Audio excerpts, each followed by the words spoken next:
Okay, now I'm going to do something this morning that I'm not going to make a habit of this, but I have a video I want you to watch on one man's experience. And you may not be familiar with near-death experiences, or you may be somebody who's read and watched them. There's a gazillion on the internet, people giving their stories. But this one that I thought it was worth sharing. Hi there, my name is Jeffrey Olson, and I'm here to share my near-death experience. I'm a pretty simple guy. Gosh, I grew up on a family farm. You know, I was working in the agency business. My wife was a high school teacher, and we had these two beautiful boys. And we'd actually gone on vacation. We had gone away for the Easter weekend. We lived in the mountains of Utah, and we'd taken a road trip to the southern part of Utah with all the red rocks and arches and all the beautiful things that you can see in a short distance in the state of Utah. And we actually had gone to southern Utah to visit my wife's folks, her family, her mom and dad and her grandma and grandpa. And we had a wonderful visit, and we had celebrated the Easter weekend, and Monday rolled around, and it was time to go back to work. And we had about a 4.5, 5-hour drive ahead of us. And so we had breakfast, we hugged everyone, and I knew I was going to miss half the day of work, if not the whole day. But we had said our goodbyes, we'd hugged everybody. I put the kids in their car seats in the back seat, and Tamara and I jumped in. We were just pulling away from the curb, you know. Grandma and Grandpa, her parents waving, you know, on the front porch like they do. And as I began to pull away, Tamara said, wait, stop. And I thought she had forgotten something. She looked at me and she said, I just want to say goodbye to Mom and Dad one more time. And in that moment, I thought, gosh, you know, women, I mean, we've loaded the car, we've got to get on our way. But I noticed that she jumped out of the car and she ran up to her mom and dad and she hugged them both. And she not only hugged them, but I noticed that she kissed them. She kissed both her mom and dad. And then joyfully came and jumped in the car and buckled up and walked. Somewhere she had a whisper. Somewhere she just had that, wait, stop, I've got to go hug mom and dad one more time. And I remember that because I think we all get those. I've learned over the years to become very conscious of that.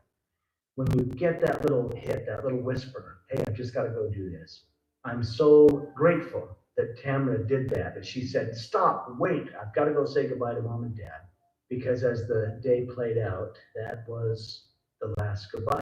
She jumped in the car and I hit the interstate and I cranked the cruise control up to 75 miles an hour, which is as fast as I could really go. To get back, you know, get back to work, get back to the office, get back to our lives, get this break, and you know, all that chatter that goes on in your head. As I was racing up the freeway and thinking about all those things, I happened to just look in the rearview mirror.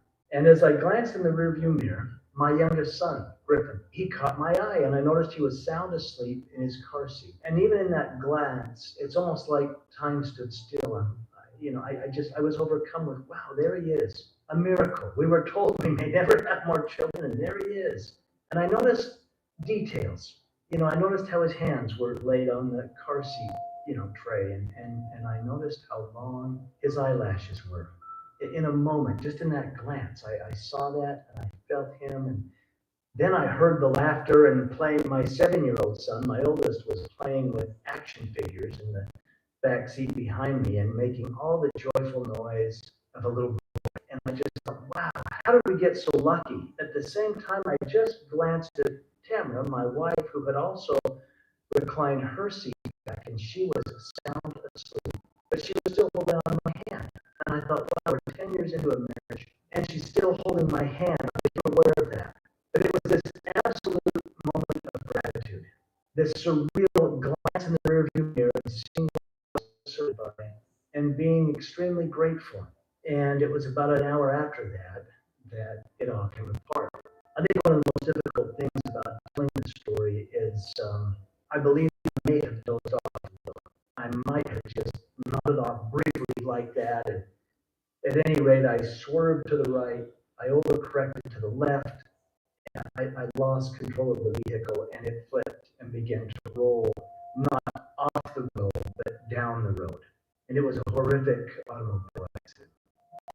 They say they are at least 6 to 8 times. I blacked out for most of that.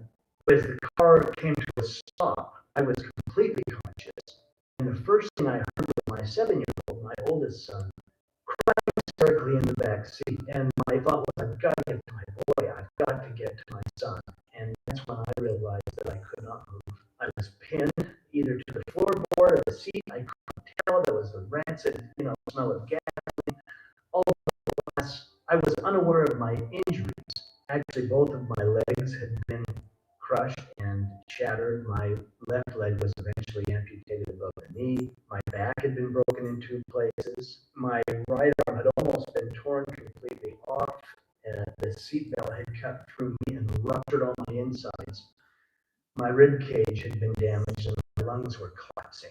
I found it hard to breathe. I was losing consciousness. I was aware of the pain, but the adrenaline was like, got to get to my boy. I can hear my son. He's crying, and yet that's when the reality hit, the horrible reality that no one else was crying.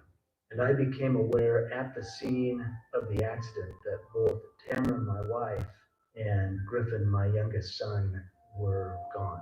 They were killed instantly in the crash. That's the darkest hell a man could ever be in. Here I was pinned, unable to move, losing consciousness. I had a hysterical 7-year-old that I could not get to. Half the family's gone, and I'm aware of that, and I was driving the car. The guilt, the regret, that I wanted those 3 seconds back. What happened? What happened? It felt like this has got to be a nightmare, but it was not. And what happened is in that chaotic darkness, suddenly light came. And when I say that, it felt as if light came to me. It felt as if light came and surrounded me and literally was comforting me in this horrific situation. And then suddenly I could breathe. And it felt as if I was rising above the accident scene. And I kept thinking, how can I be okay? Because it felt like, well, I'm okay.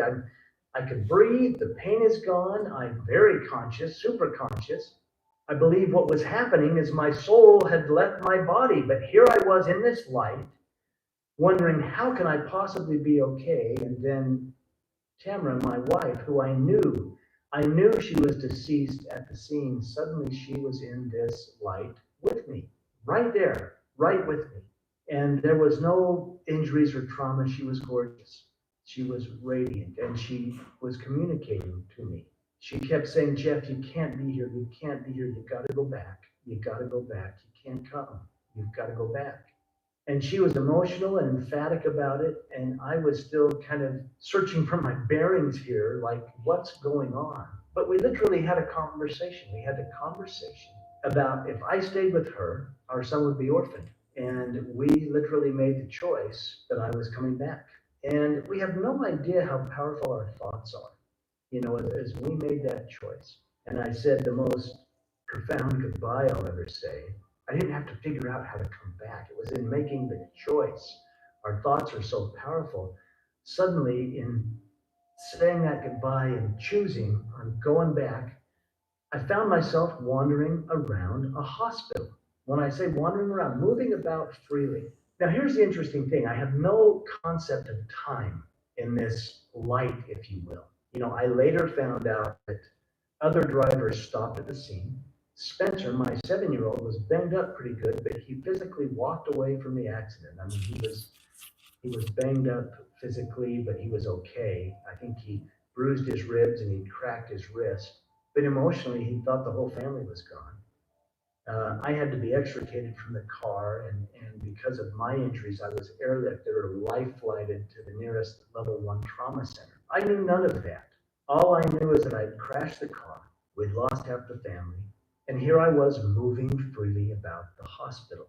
And as I moved about, I encountered the nurses and the doctors and the other patients and the families of the patients, everything in a hustling, bustling level 1 trauma emergency setting. It's difficult to know the words to use. As I encountered them, I knew them perfectly. Even if they were strangers perhaps in this realm, but everyone I saw, I knew them perfectly. I knew their love, I knew their hate, I knew their motivations, I knew their challenges, I knew their thoughts, I knew their decisions and choices. I knew them as well as I knew myself. I now call it a oneness. There was an undeniable connection. That this was true of everyone I encountered.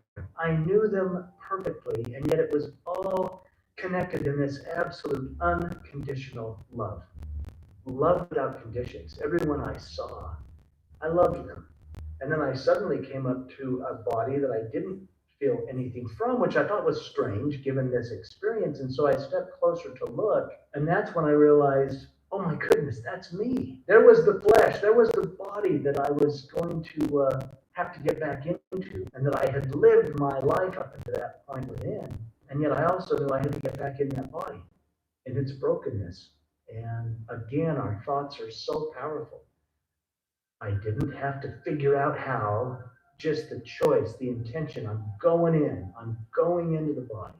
Boom, then I was back in the body, but back to the grief and the pain and the regret and the guilt and the trauma. It was so heavy. Now, there's a key part of the near-death experience that I want to share because this is unique to perhaps my experience, and that is when I was life flighted into the level 1 trauma center, one of the doctors, actually Dr. Jeff O'Driscoll, he's written about this and has spoken about it publicly. He and one of the nurses had a profound experience as well. While I was out of the body, while I was having this near-death experience, they had an experience where they came into the operating room, the emergency, trauma center where I had been airlifted into.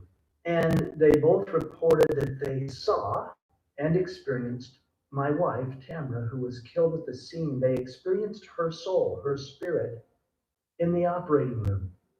Dr. Jeff O'Driscoll shares that he came in and she was standing in the air above my gurney, and she communicated with him.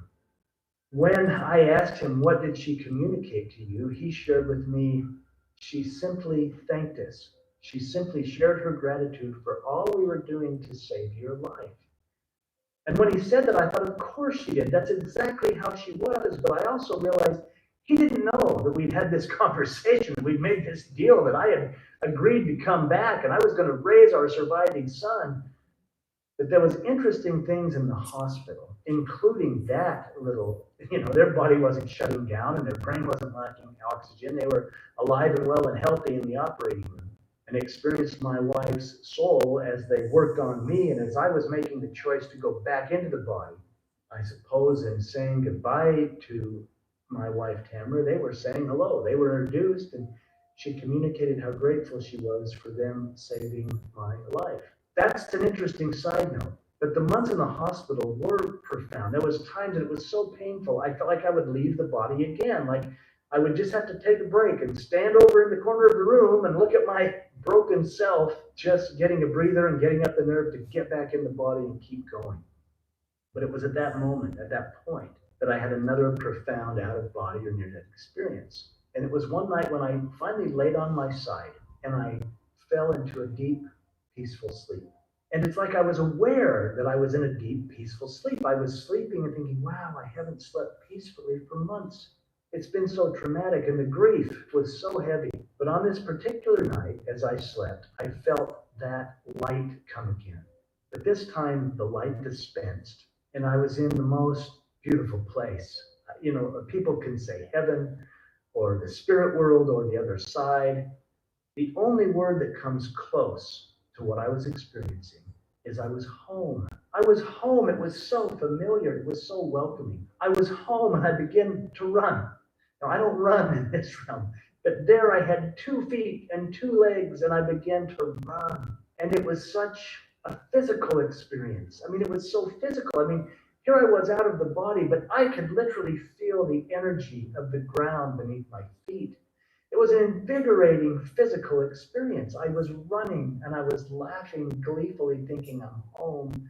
And that's when the knowing came that you're not here to stay. I knew I wasn't there to stay. And at that same time, there was this corridor off to the left. And I knew intuitively I'm to go that way. to go down that way. And I did. I began working my way down this corridor. But as I did, I looked at the end of the corridor. There was an end, and at the end was a crib. Now, Griffin, my son, had been sleeping in a crib at the time of the accident. He was only 14 months old. He was just a toddler. And so I raced to this crib, and I looked in the crib. And when I did, there he was.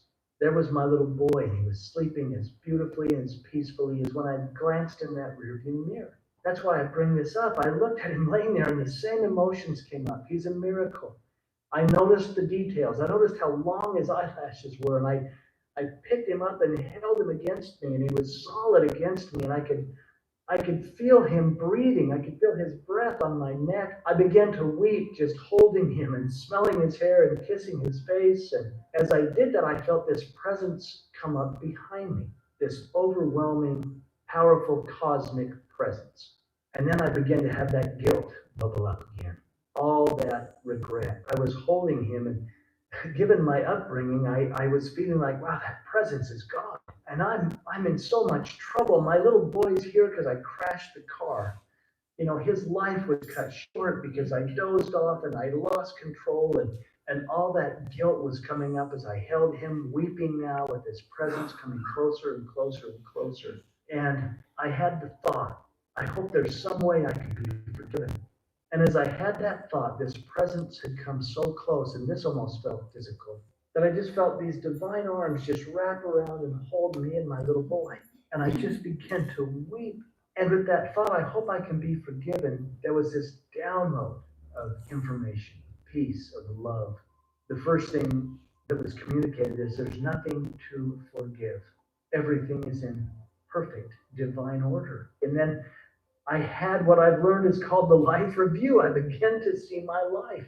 You know, I saw my parents' divorce and what that did to me. It made me so insecure in my self-doubt and my not enoughness. And I saw my brothers and the role they played in my life as my best friends and my heroes. And I saw things even when I'd say, oh, that was a mistake. I didn't mean to do that. And this beautiful being that held me said, there are no mistakes. What did you learn? And this beautiful being that held me said, that's your judgment of it, not ours. What have you become because of it, not in spite of it? And there was all this love. There was so much unconditional love in these arms. And no judgment, only beauty and peace and insight, like deep wisdom. And I was told by this divine presence, this being who held me, that even felt physical the way I was held, I was told, you can be mad at God your whole life, and that would be okay. They would love me anyway.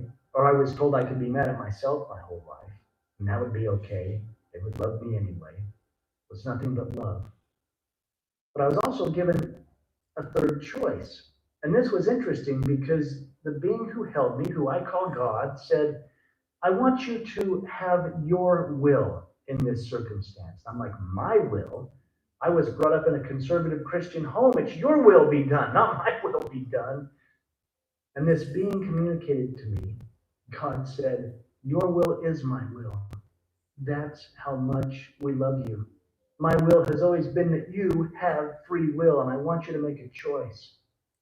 And it was communicated to me that I could give my son back, that I could exercise my will and hand him over to God and release him and trust and let go, rather than harboring all that anger and guilt and turmoil within me.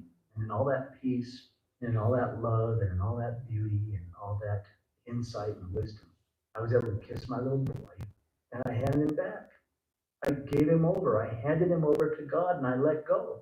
And then I was back in the hospital bed, back to the amputation and the colostomy bag and the braces and the wheelchair and all that went with it.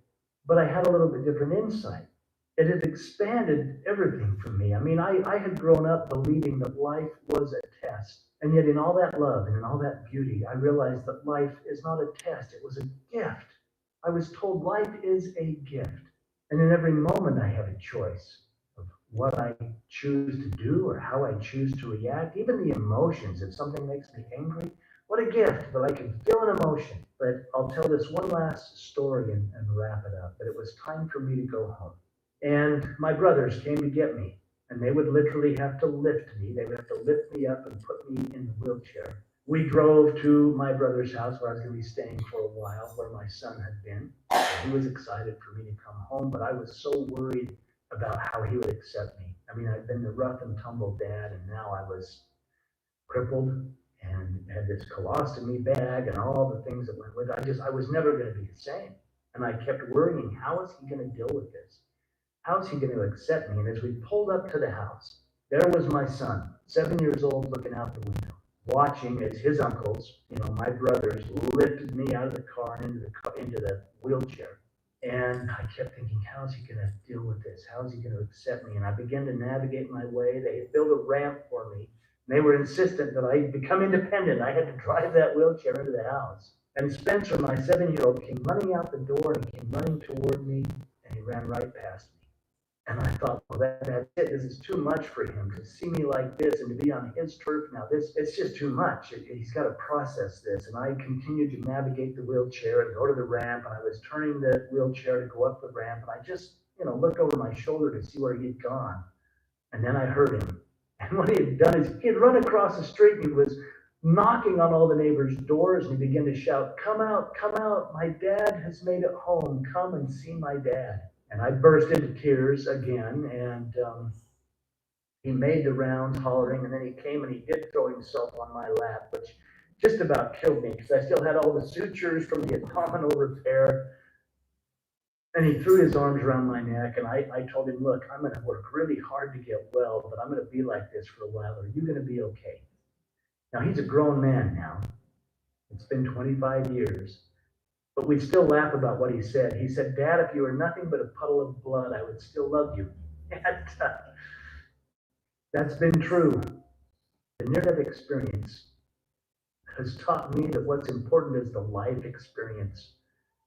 You don't have to have a horrible accident and lose half your family to realize, wow, let's make the best of today because maybe we don't get tomorrow. And life is a gift. It's not a test. And there is oneness. We are connected. We do have oneness if we choose to embrace and see each other that way rather than judging and dividing. But that's the story. That's the long and short of it. And I trust there's something in there that may have been an answer for you or may have assisted you along your way.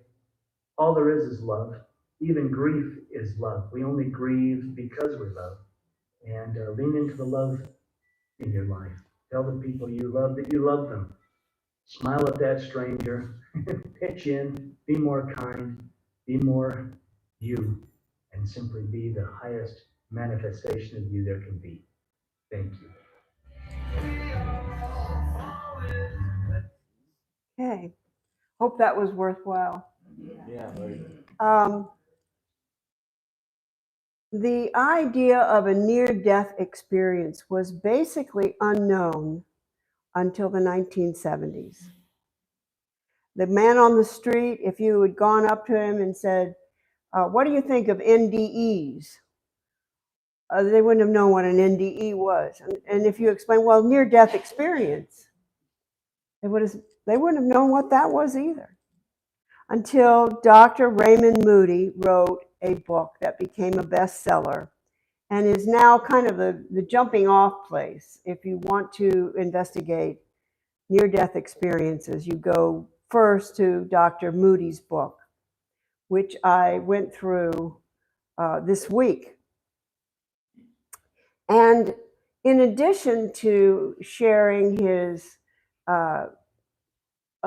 recounts of all the people he talked to who had had near-death experiences, he went on and he compared the very striking similarities between the things that people discover in near-death experiences and the writings of Plato, the Tibetan Book of the Dead, the experiences of Paul the Apostle, and the diary of Emanuel Swedenborg, in which he recounted his spiritual experiences.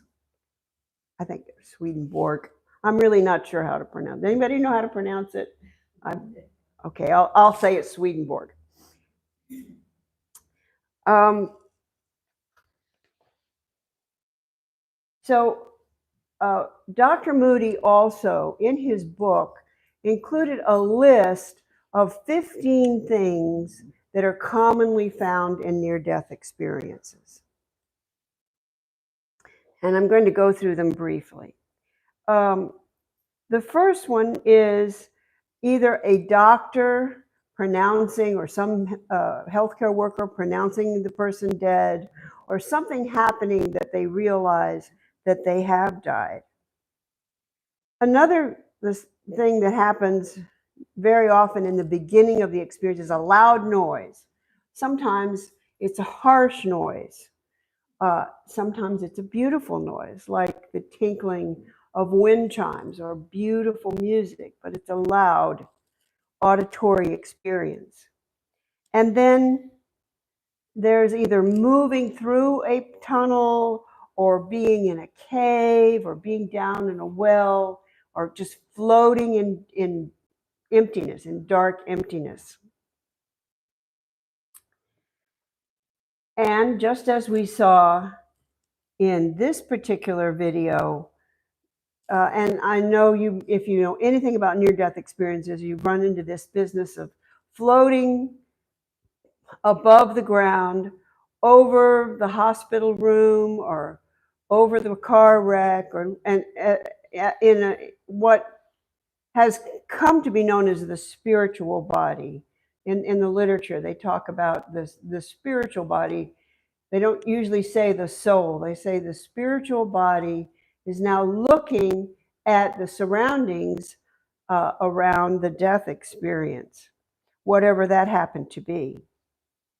Very often, the person experiencing a near-death experience will have an emotional turmoil, just like a panic, which only makes sense. You know, it's especially for someone who is not expecting it.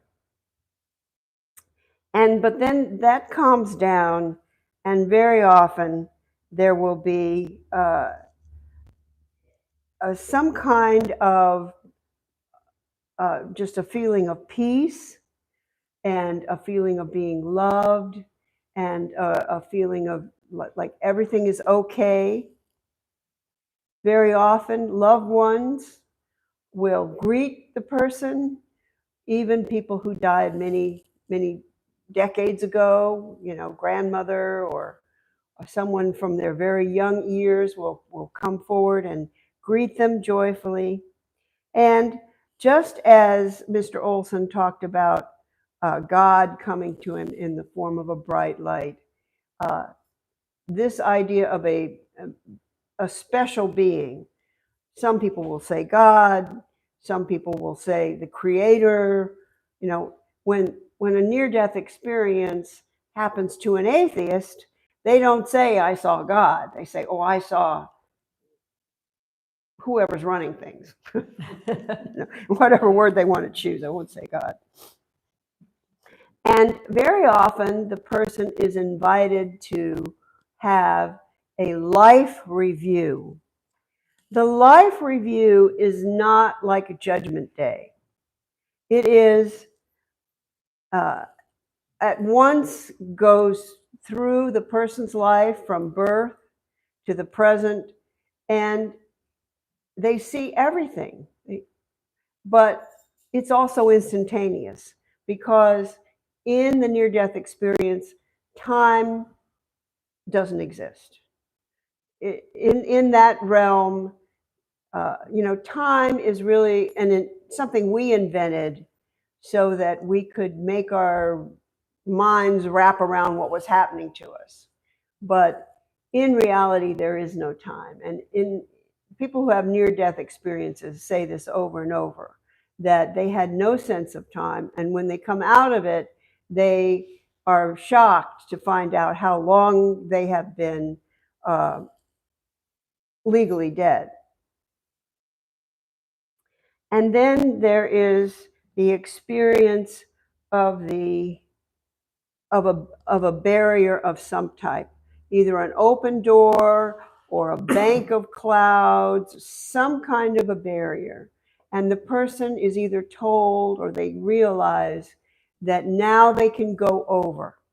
Now they can make this final. But they have the choice. They can go through the door, or they realize either it's communicated to them that they have more work to do, that they have a purpose to fulfill, or they themselves just say, well, I don't want to leave my children, I don't want to leave my work undone, or they make the decision, just as he said, it was a choice, either to go on and to stay in peace, joy, and happiness, or to go back to fulfill their life's purpose. And this is always a hard choice because the peace, joy, and love that they experience is so intense and so beautiful. And so they use the term ineffable. They always say, I just don't have the words for it. It's so wonderful. So it's a hard choice. But they do decide to return. And upon their return, their first inclination is to tell everybody, oh my God, there's no death. It's just a transition, and it's beautiful. And God loves us, and God doesn't judge us. And all my loved ones are still with me, and you know what kind of response they get to that. So it's usually the people in the hospital who say to them, there. You've had a very, very traumatic experience. You were unconscious for a long time. And nobody, and people just stop talking about it. It's unaccepted. And it used to be even more unaccepted than it is now. Another common element that Dr. Moody points out is that for everyone who undergoes this experience, it means a major change in their life because they see things differently now. Death has no fear for them. They know that their life will, when it ends on this plane, will simply go to another plane and a better plane. So many times their whole personality is just alight with this understanding. And people who were all their lives filled with self-doubt and guilt, all of that is dissolved and they become new people. And sometimes that change will cause a marriage to break up. If your marriage is based on codependence and you don't need anybody to be codependent on anymore, the marriage won't work. Or other times sometimes the marriage is enhanced. Other times people will change their career. They'll go from competition to cooperation. They'll go from making money to serving. And another important element is that everything about the other side is exponentially more and better. One artist who had a near-death experience said, when I paint, I work with the three primary colors of yellow, red, and blue. In the other realm, there are 80 primary colors, which I can't tell you about because we don't have the words for them. And that's true of the sounds and the physical experiences. Everything is just, as Paul said, eye has not seen and ear has not heard. And the final element, okay, they chose different paths. Everything is more vivid. And the final element that he points out is that every experience is different. because every person is different. It's not the same experience every time. There isn't one element that is common to all of them, nor does any one person have all 15 elements. And in fact, not everyone who dies and is resuscitated has any kind of experience at all. They estimate, people in this field, that it's about 10 to 15% of people have a near-death experience when their body dies.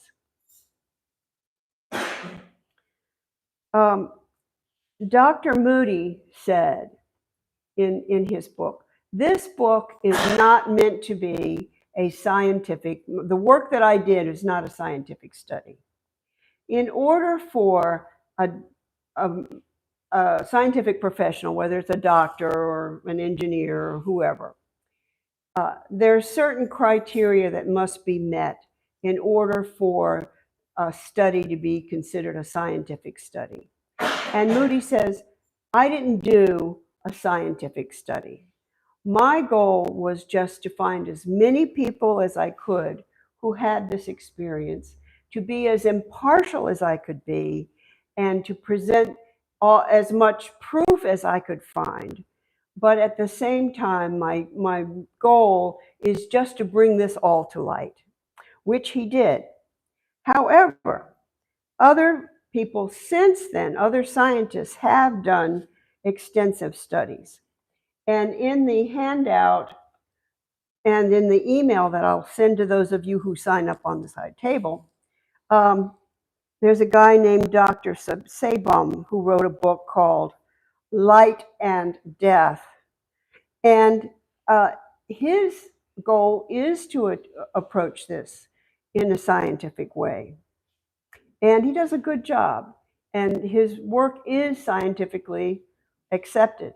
It doesn't mean that every scientist who reads the paper says, oh, now I believe. But at least they can't criticize him for not doing a well-structured scientific exploration and exposition of the subject. So whenever somebody asks me about unity, if I say, oh, I'm the spiritual leader at a church. What church? Unity. Oh, I never heard of that. What's that? Well, and I tell them something along the lines of, we follow the teachings of Jesus, but not the dogma that has been invented since he left us. We teach prayer methods for direct contact with the mind and heart of God without the need for an organization. We don't call people sinners. We acknowledge that we all make mistakes. We believe that God does not judge us, but only loves us because God is love. And then I often throw in, you know me, I'm always trying to be the comedian. Then I also throw in, we are all carrot and no stick. So when I researched the NDEs, I had not been into NDEs before. I knew what it was, but I hadn't read books about it. I was really struck by the amazing similarity between what these people discover in their near-death experience and what we teach and what we live here in any New Thought church, not just Unity, but any New Thought church. And I've reached the conclusion that if you went on the internet and you gathered everybody who's had a near-death experience and invited them to a Unity function, so that you have a room full of unitics and in the same room, a bunch of people who have had a near-death experience. They would be perfectly at home with us, and we would be perfectly at home with them. Now, not everybody who understood our teachings would say, okay, I'm going to start coming to a Unity church. Some of them are attached to their own faiths, and they have found that the near-death experience enhances their faith, whatever it is. Because Love is not about dogma. A person who is full of love, it doesn't matter what the details of their faith are. What matters is the quality of their love. So some of them, I think, would want to explore our teachings, and some would be happy with what they have. And they would be happy for us, and we would be happy for them. And we could all join together, the New Thoughters, the Unitics, and the NDEers, and say, in truth, it is well with my soul. So our closing affirmation, together, safe in the everlasting arms, it is well with my soul. Amen. So be it, and so it is. Okay, I'm sorry that was so long. I told myself, okay, it's a 20-minute video. I'll just talk for 5 minutes. I